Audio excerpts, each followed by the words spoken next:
Hey guys, I wanted to record my progress and show it off to you guys because I made quite a bit this week. So right now, what we have here is this is a visualization. On this side, this is a visualization of what the drone sees. This in the background is Mission Planner, and all you really need to see is its sonar range that it's receiving. And then this is the gazebo simulation. So right now, the drone is sitting right here in front of this fire station. And as expected, it's reading a distance of 0. So if the drone is 25 meters in the air, as you'll see, the distance reading will read 25. This line is part of the algorithm that I wrote about how it tries to avoid things while still, maintaining a good rate. So without further ado, I'm going to take off and just show it to you guys. So I'm going to zoom out here so you can get a nice big picture view of things.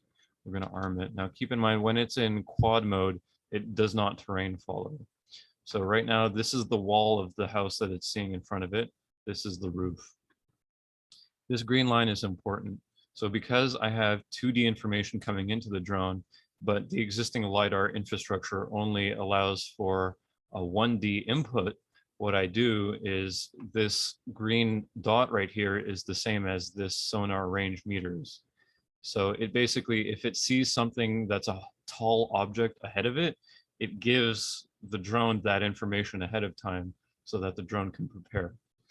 Another thing, so here it's over this way, it's going to turn around. Another thing to keep in mind is that this thing does not work when the drone is turning.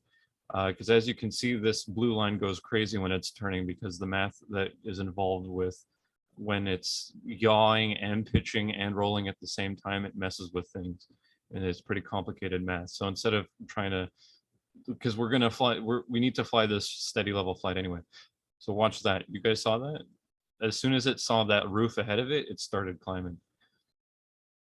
Basically, this line is the threshold. If something is above that line, it starts to react to it.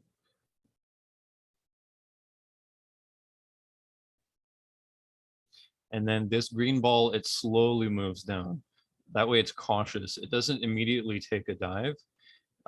It'll slowly lower the value that it says that the ground is at, so that the drone doesn't immediately dive.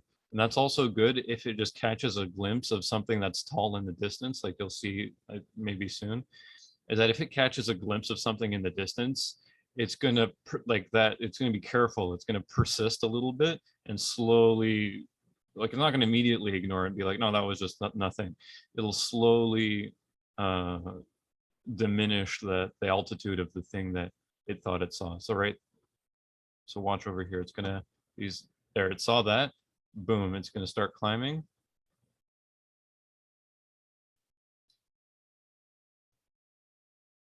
Now it's at a good height. Now it's at a good height. Now it's gonna keep that altitude. It's gonna climb a little bit more just to make sure that it clears it. So this is a rough algorithm, but it already works, and it's slowly coming in. So I think there's stuff, so the things to do in the future, I don't know, maybe we can try to cancel out those like oscillations maybe a little bit. Also, right now it's not reacting to SRTM data. So SRTM data is this terrain AGL right here. This terrain AGL is like Australia because it thinks it's in Australia right now. So one thing that I'm thinking of adding is that this very last point here isn't going to be a LiDAR point, it's going to be an SRTM point. And as soon as it sees that the SRTM is also higher than the LiDAR, then it's going to follow that. And it's only going to use it outside of 200 meters. It's just going to give it even more warning to react to something when it's 200 meters away. And then after that, it's going to use the LiDAR because it has that information that's more accurate. I was saying it'll take me 2 or 3 weeks to get this going. Turns out, I figured it out sooner.